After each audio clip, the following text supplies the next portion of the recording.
கர்த்தருடைய பரிசுத்த நாமத்துக்கு ஸ்தோத்திரம். இன்று நமக்கு அருளப்பட்ட தேவ வார்த்தை தானியேல் 6:27. தானியேலை சிங்கங்களின் கைக்கு தப்புவித்த அவரே தப்புவிக்கிறவரும் ரட்சிக்கிறவரும் வானத்திலும் பூமியிலும் அடையாளங்களையும் அற்புதங்களையும் செய்கிறவருமாயிருக்கிறார்.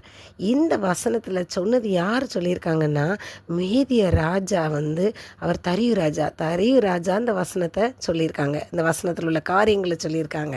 என்னன்னு சொன்னால், தரியு ராஜா காலத்தில் தானியேலை வஞ்சிக்கிறவங்க தானியேலை எப்படியாவது வீழ்த்திடணும், அவரை அழிச்சு போடணும்னு நினச்சி தரியு ராஜாவை வணங்குற சொல்லி அவர் வணங்காத காரணத்தை காட்டி அவர் சிங்க கபிலத்துக்கு போட்டுறாங்க.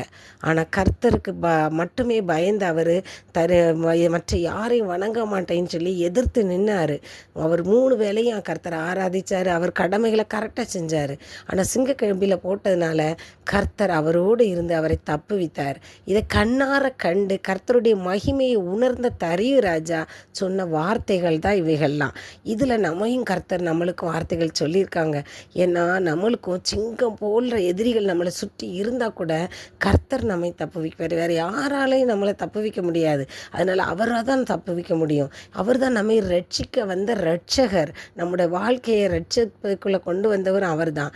வானத்திலையும் பூமியிலும் அடையாளங்களையும் அற்புதங்களையும் செய்கிறார். ஏன்னா அவர் தான் வானத்தையும் பூமியும் ஆளுகிற தேவன், உருவாக்கின தேவன். அவர் சர்வ வல்லமை உள்ள ராஜாதி ராஜா. அதனால தான் அவர் நம்மை ஆளுகிற கர்த்தராக இருக்கிறதுனால அவர் நம்மை பாதுகாத்து கொள்கிறார். சங்கீதம் 18:48 என்ன சொல்லியிருக்காங்கன்னா, அவர் சத்துருக்களுக்கு நம்ம விலைக்கு பாதுகாக்கிறாரு. நமக்கு விரோதமாக யாரெல்லாம் எழும்புகிறாங்களோ அவங்களுக்கு மேலே நம்ம உயர்த்த வல்லமை உள்ளவராக இருக்கிறாரு. கொடுமையான மனுஷங்களுடைய கரங்களிலிருந்து நம்மை தப்புவிக்க வல்லவராக இருக்கிறார். கர்த்தர், நம்முடைய கர்த்தர் ஒருவரே கர்த்தர். அவர் தான் சர்வ வல்லமையுள்ள தேவன். அந்த தேவன் நம்ம கூட இருக்கும்போது நமக்கும் எந்த சத்துருவும் நம்ம பக்கத்தில் வர முடியாதவர் நம்மளை பாதுகாத்து கொள்வார். நமக்கு எதிராக எழும்புறவங்களுக்கு மேலே நம்ம உயர்த்தி காட்டுவார். நம்ம கொடுமையான மனுஷங்களுடைய கரங்களிலிருந்து நம்மை பாதுகாத்து கொள்ளக்கூடியவராக இருக்கிறார்.